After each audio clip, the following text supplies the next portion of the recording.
तो रूस के हमलों के बीच यूक्रेन के 20 लाख लोग देश छोड़ चुके हैं और हजारों जानें जा चुकी हैं। लेकिन इस सब के बीच यूक्रेन के राष्ट्रपति ने आखिरकार कहा है कि वो अब नेटो की सदस्यता पर जोर नहीं देंगे। ज़ेलेंस्की ने एबीसी न्यूज को दिए इंटरव्यू में ये कहा कि मैं इसको लेकर पहले ही शांत हो गया था जब हम समझे कि नेटो यूक्रेन को स्वीकार करने को तैयार नहीं है। वो बोले कि नेटो गठबंधन रूस से टकराव की वजह से डरा हुआ है। ज़ेलेंस्की ने यह भी कहा कि वो किसी ऐसे देश का राष्ट्रपति नहीं रहना चाहते जो घुटने के बल बैठकर किसी चीज की भीख मांगे। ये मुद्दा एक बड़ा मुद्दा रहा है जिसकी वजह से रूस की नाराजगी जाहिर होती रही है। रूस का कहना है कि नेटो की सदस्यता जो पहले यूक्रेन मांग रहा था उसके खिलाफ था, और अब ज़ेलेंस्की का ये बयान जब आया है तो इससे ये साफ हो जाता है कि एक बड़ा मुद्दा इस युद्ध का, उसमें अब यूक्रेन का रवैया अब थोड़ा बदलता हुआ नजर आ रहा है। बिल्कुल। और अंजलि, हमने ये भी देखा था कि सबसे बड़ा जो एक ट्रिगर पॉइंट था रूस के हमले का वो यही था, क्योंकि रूस ने बार बार ये जाहिर किया था कि अगर यूक्रेन नेटो का सदस्य बनता है तो वो रूस की सुरक्षा के लिए खतरा होगा और वो अपने देश की रक्षा के लिए किसी भी हद तक जा सकता है। और उसके बाद अब जब हजारों लोगों की जानें गई हैं तब कहीं ना कहीं लग रहा है कि ज़ेलेंस्की अपना रुख कुछ अलग करते हुए यहाँ पर नजर आ रहे हैं। तो इस मुद्दे पर हम थोड़ी देर बाद आपको और जानकारी देंगे, लेकिन इस वक्त बात उन लोगों की भी करते हैं जो कि अपने घरों को छोड़कर इस युद्ध से बचने की कोशिश में हैं।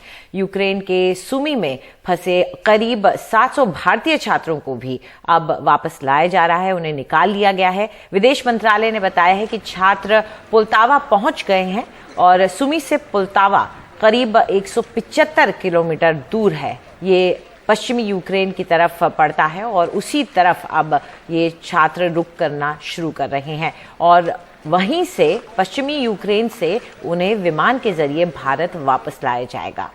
विदेश मंत्रालय ने ट्वीट करके कहा है कि अब तक 18,000 भारतीयों को निकाल लिया गया है और अब ये जो सुमी में फंसे छात्र थे ये एक बड़ी चिंता बने हुए थे, लेकिन अब इनको भी वहां से निकाल लिया गया। और ये तस्वीरें आप देख रहे हैं इरपिन की, जो कीव से सटा हुआ है और यहाँ पर तबाही का मंजर जो है वो देखा जा सकता है, क्योंकि यहाँ पर रूस ने पिछले 2-3 दिनों में तेजी से हमले किए हैं और खासकर अब लोग जो है यहाँ से बड़ी तादाद में पलायन करते हुए नजर आ रहे हैं।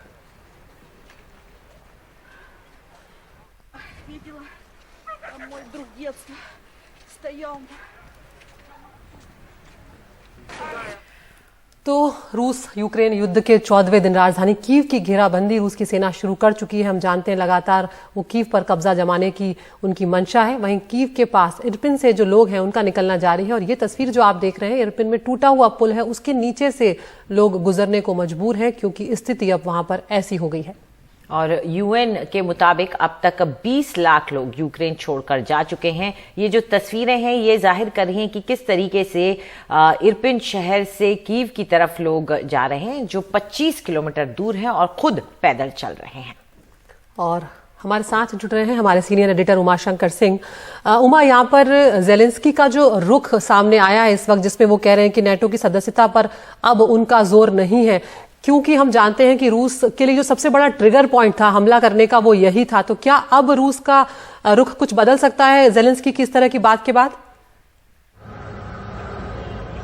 जी देखिए, आप यूक्रेन के बारे में ये कह सकती हैं कि यूक्रेन ने जिस वजह से रूस से तमाम पंगे लिए वही वजह जो है वो पूरा होता नजर नहीं आ रहा, और जिस तरीके से नेटो से बार बार अपील के बाद भी ज़ेलेंस्की को या यूक्रेन को कोई मदद नहीं मिल पा रही। भरोसे बहुत मिल रहे हैं सैन्य सहायता के लिए, लेकिन जिस तरीके से ज़ेलेंस्की चाहते हैं वो नहीं मिल रहा। आर्थिक प्रतिबंधों का असर होते होते होगा। तो ऐसे में ये जो बयान आया है यूक्रेन के राष्ट्रपति ज़ेलेंस्की का, ये उनके अंदर का फ्रस्ट्रेशन बताता है और ये बताता है कि किस तरीके से वो जिस वजह से पंगा लिया उन्होंने, जिस वजह से दुश्मनी मोल ली रूस से, वो पूरा नहीं हो रहा। और दूसरी तरफ जब रूस के राष्ट्रपति पुतिन का ये पहली शर्त है, ये सबसे अहम शर्त है कि यूक्रेन जो है वो अपने संविधान संविधान में बदलाव करके इस बात का प्रमाण दे और इस बात को तय करे कि वो किसी भी गुट की तरफ नहीं जाएगा, मतलब कि नेटो की सदस्यता के लिए आगे नहीं बढ़ेगा। तो अगर इस बयान के आलोक में देखें तो एक रास्ता खुल सकता है, आप सही कह रही हैं, और इस रास्ते के जरिए एक मध्यस्थता जिस तरह से कोशिश हो रही है टर्की की तरफ से, बाकी दूसरे देशों की तरफ से, तो एक मीटिंग, कॉमन मीटिंग पॉइंट हो सकता है और उसके बाद तमाम दूसरी शर्तों पे बात हो सकता है। क्योंकि ये जो सबसे बड़ा जो बोन ऑफ कंटेंशन है वो यही रहा था रूस की तरफ से, और इसी आधार पे रूस ने अपना आक्रमण जो है वो शुरू किया। तो एक संकेत दिया है, एक संदेश दिया है जेलेंस्की ने। अब देखना है कि रूस की तरफ से इस पर क्या प्रतिक्रिया आती है। अदिति, उमा, किस तरह के दबाव रहे हैं इस दौरान जेलेंस्की के ऊपर भी, क्योंकि जो खबरें सामने आती है उसमें भले ही ये दिखे कि संसद यूके की संसद में स्टैंडिंग ओवेशन मिल रहा है, सभी उनकी बड़ाइयां कर रहे हैं, लेकिन जब तेल को लेकर भी प्रतिबंध लगाने की बात रशिया के लिए आती है तो वो करने में असमर्थ नजर आते हैं ज्यादातर यूरोपीय देश। तो कैसा दबाव रहा होगा जेलेंस्की के ऊपर इस वक्त? जी देखिए, जेलेंस्की एक बात की जो लगातार मांग पिछले कई दिनों से करते रहे हैं वो ये करते रहे हैं कि जो नेटो है वो अपना नो फ्लाई जोन जो है वो यूक्रेन के ऊपर घोषित कर दे, ताकि जो रूसी बमबारी है वो उससे कम से कम बचा जा सके। लेकिन नेटो ये भी करने को तैयार नहीं। उल्टा अमेरिका की तरफ से प्रपोजल आता है कि पोलैंड जो है वो अपने वो विमान जिसको कि यूक्रेन के चालक चला सकते हैं वो यूक्रेन को दे दे, और बदले में अमेरिका पोलैंड को जो विमान है वो देगा।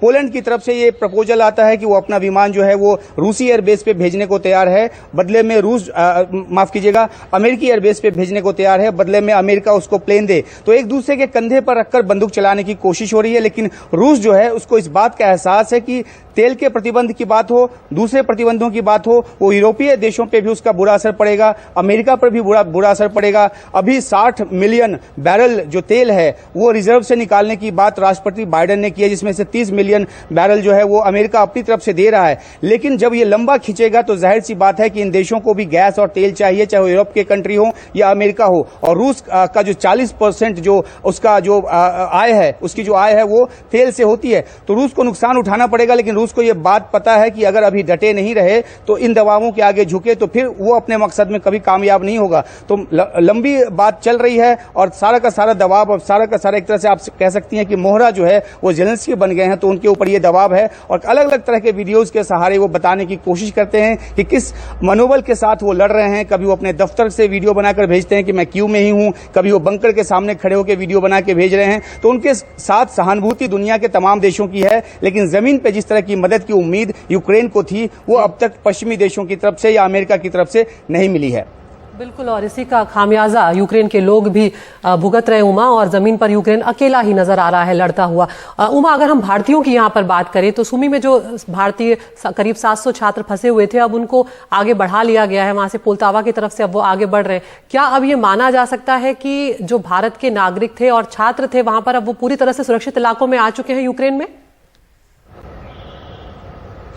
जी देखिए, पश्चिमी इलाके की तरफ जैसे जैसे वो बढ़ते जा रहे हैं, सुरक्षित इलाका है, और यही मकसद था भारत के विदेश मंत्रालय का और भारत जिन एजेंसियों के साथ, जिन अथॉरिटीज के साथ वहां जमीन पे काम कर रहा था, उनका देर जरूर लगी, 13 दिन लग गए सुमी से निकालने में। लेकिन क्योंकि भारी बमबारी हो रही थी तो ऐसे में बहुत ही दुरूह काम था और कई तरह के कोऑर्डिनेशन की जरूरत थी, जिसमें यूक्रेनी अथॉरिटीज के साथ साथ रूस के अथॉरिटीज के साथ भी कोऑर्डिनेट करने की बात है। और आपने देखा कि 2 बार जो है वो सीज फायर टूटते, एक बार तो टूट गया, दूसरे बार भी टूटते टूटते बचा। तो भारतीय छात्र जो हैं वो जैसे जैसे पश्चिम की तरफ बढ़ते जा रहे हैं, पोलैंड सीमा की तरफ बढ़ते जा रहे हैं, वो सुरक्षित इलाके में हैं और उनको वापस लाने के लिए पोलैंड से विमानों की व्यवस्था की जा रही है, जिसकी जानकारी आपसे थोड़ी देर बाद सामने आएगी। क्योंकि एक आखिरी सवाल जो आपने पूछा कि क्या अभी भारतीय हैं,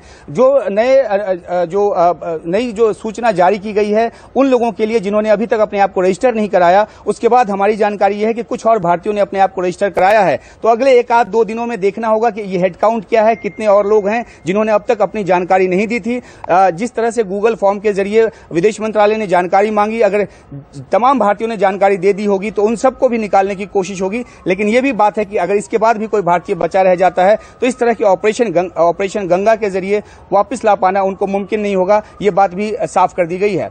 अदिति। उमा, आप हमारे साथ बने रहे क्योंकि रूस और यूक्रेन युद्ध के बीच तेल भी एक बड़ा मुद्दा है और अमेरिका का रूस पर अब प्रतिबंध लगाना जारी है। अमेरिकी राष्ट्रपति जो बाइडेन ने रूस से गैस और तेल आयात पर प्रतिबंध लगा दिया है। अपने संबोधन के दौरान जो बाइडेन ने कहा कि हम पुतिन के युद्ध को सब्सिडी देने का हिस्सा नहीं होंगे। जो बाइडेन ने इस कार्रवाई को रूस के लिए जोरदार झटका बताया है। इसके साथ ही उन्होंने कहा कि अमेरिकियों को बढ़ती कीमतों का सामना करना होगा और स्वतंत्रता की रक्षा करना महंगा पड़ेगा। बिल्कुल। तो उमा, यहाँ पर ये एक के बाद एक जो बैन लगते जा रहे हैं, अब इसका असर हम अंतर्राष्ट्रीय स्तर पर भी देख रहे हैं। कच्चे तेल की कीमतों की स्थिति हम देख रहे हैं। यहाँ पर आगे आने वाले वक्त को आप किस तरह से देख रहे हैं? क्या अब कोई ऐसी चीज नजर आ रही है जिससे पुतिन थम सकते हैं, रुक सकते हैं?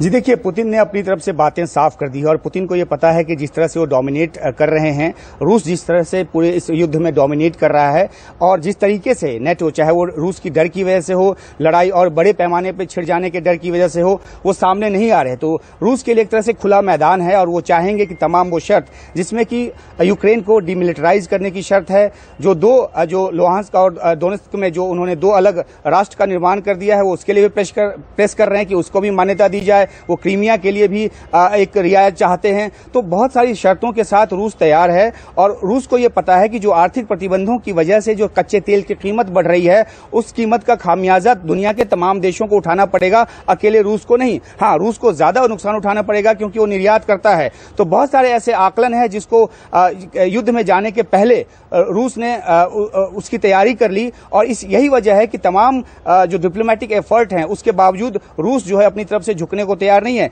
3 दौर की जो बातचीत हुई है, उस बातचीत में स्थानीय स्तर पे सीज फायर के अलावा और कोई ज्यादा बड़ी बात नहीं हुई है। कल टर्की में दोनों देशों के, यूक्रेन और जो रूस के विदेश मंत्री हैं, उनकी मुलाकात होनी संभव है। लावरोव ने अपनी तरफ से इस बात का एक्सेप्टेंस दे दिया था। तो अब देखते हैं कि अगर यहाँ पे ये मुलाकात होती है तो क्या उच्चतर स्तर पे बात जाने की बात होती है, क्योंकि अब तक जो डेलीगेशन लेवल पे बातचीत चल रही है उसमें कोई बहुत बड़ा मुद्दा ऐसा सुलझकर सामने नहीं आया है। तो देखना होगा अगले 24-48 घंटे में कि अब जो आज जेलेंस्की का बयान आया है कि वो नेटो के लिए, जिसके लिए उन्होंने ये सारी लड़ाई छेड़ी, अब उसमें उनका इंटरेस्ट नहीं है। तो क्या इन सब संकेतों के सहारे बात कुछ आगे बढ़ती है और रूस भी अपनी रुख में क्या कोई नरमी लेकर आता है? तो ये सब अगले 24-48 घंटे की बात है। देखना है कि किस तरफ ये युद्ध बढ़ता है।